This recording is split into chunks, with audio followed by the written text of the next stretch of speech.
Saya sayang karena Wapres tidak sampai di Wamena. Itu kesalahannya gagal. Ada isu keamanan.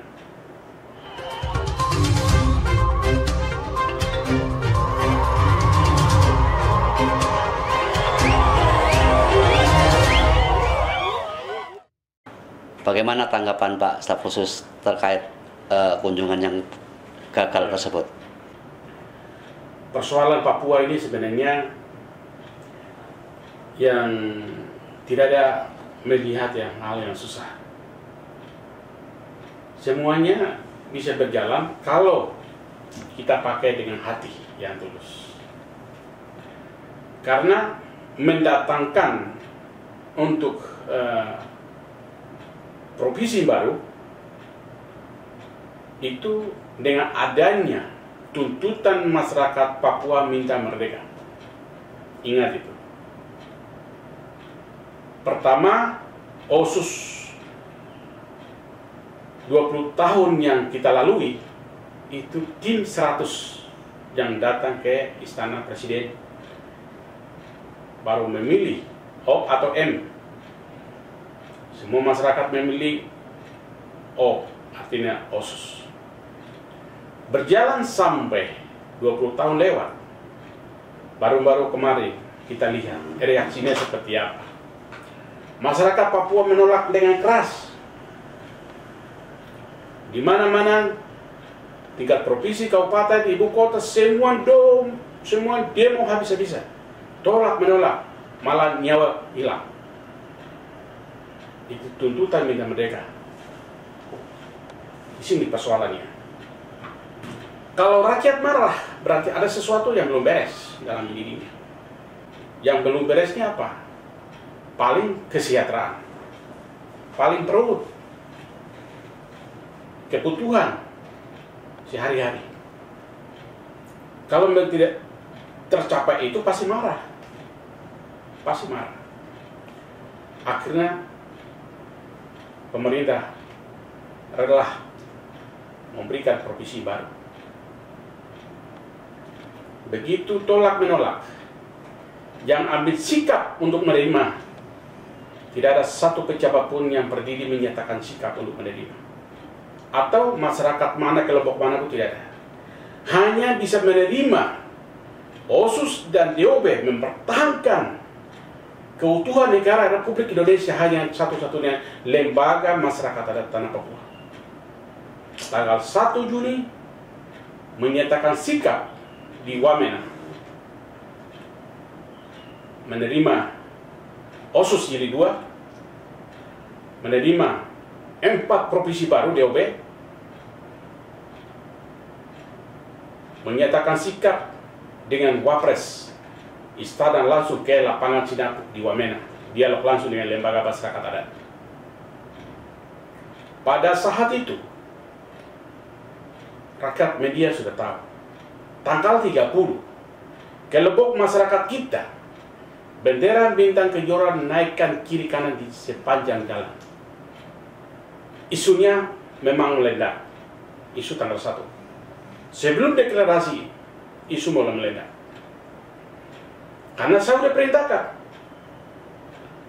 kalau tanggal 1 itu kami akan menyatakan di sikap untuk ucap pendapat.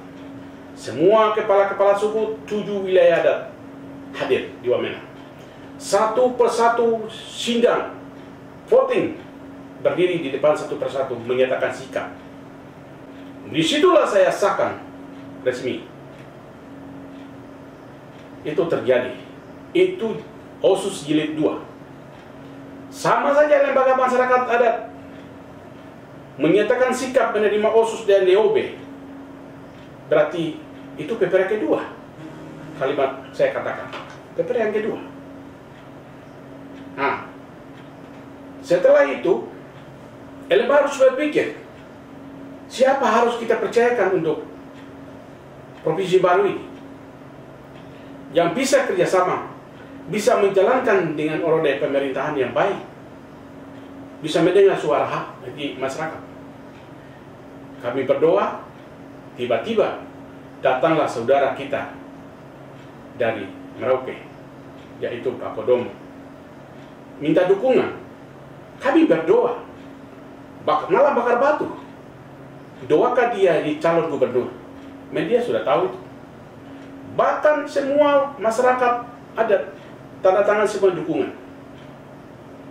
Setelah itu saya kasih memo. Kita pesan hanya satu. Pak Kodomo, setelah jadi pejabat gubernur, perhatikan masyarakat adat. Karena satu-satunya masyarakat adat ini yang menerima OSUS.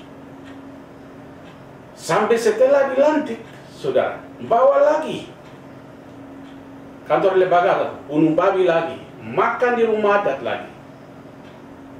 Termasuk sekda, semula direktur keuangan, memaksa dia harus mau jadi sekda kepada gubernur untuk harus jadi sekda.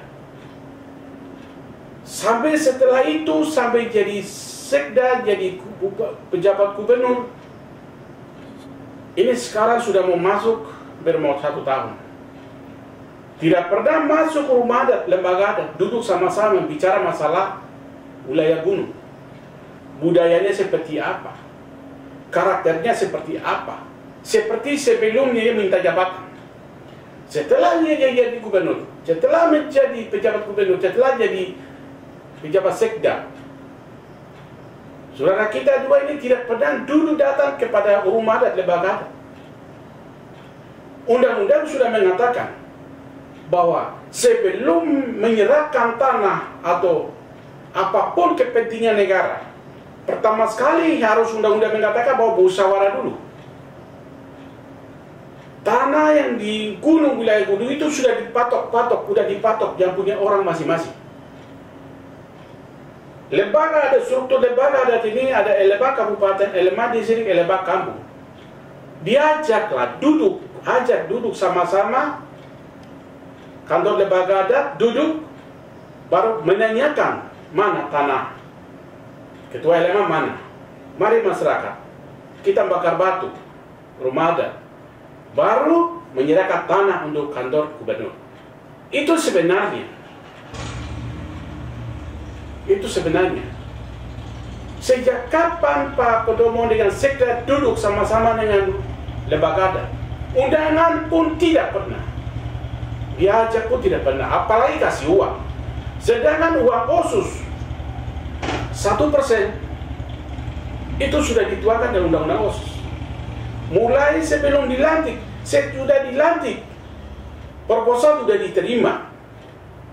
Kami sudah sampaikan bahwa waktu menerima OSUS jilid 2, menerima DOB itu, semua masyarakat ini angkat panah. Bendera merah putih diangkat dengan pegang panah. Lumpur naik. Semua gosok lumpur pada waktu itu. Bahkan ada juga berdarah di situ. Secara adat, kami belum lepas panah. Belum kita lepas panah, karena masih buka. Kami sudah mengajukan anggaran untuk tutup. Tanggal 5 bulan Juli, Pak Kodomo bisa dibatalkan, tanggal ditentukan, jatuh. Bulan Agustus juga dibatalkan juga. Bulan Oktober juga sama. Saya tidak pernah dapat sejarah atau pengalaman seorang pemerintah membatalkan visi yang perdamaian ini. Baru tahu saya untuk ada pejabat gubernur, rumah sukun, mantan sekda, itu baru orang yang bisa memperhatikan lembaga adat di Papua. Walaupun dia bukan orang asli Papua, tetapi rumah sukun adalah orang-orang yang baik hati, tahu mengerti keluhan masyarakat. Akhirnya semua beliau selesaikan semua. Lembaga masyarakat adat tanah Papua punya sejarah khusus, bisa kenangan manis. Kami bisa pegang. Ya, kami doakan supaya Anda bisa selamat. Tidak mungkin kami orang adat untuk kami marah, kami benci. sangat tidak mungkin. Anda tahu diri saja. Yang penting Tuhan tahu. Selamat Pak Pejabat Gubernur Papua Pegunungan, selamat Pejabat Gubernur Papua Barat, dan selamat juga kepada Bupati Wabena. Terima kasih Anda, kami memberikan berbuat baik, tetapi Anda di balik itu menghina kami, menolak kami, tidak hargai kami tidak akan balas, tetapi hanya Tuhan yang balas.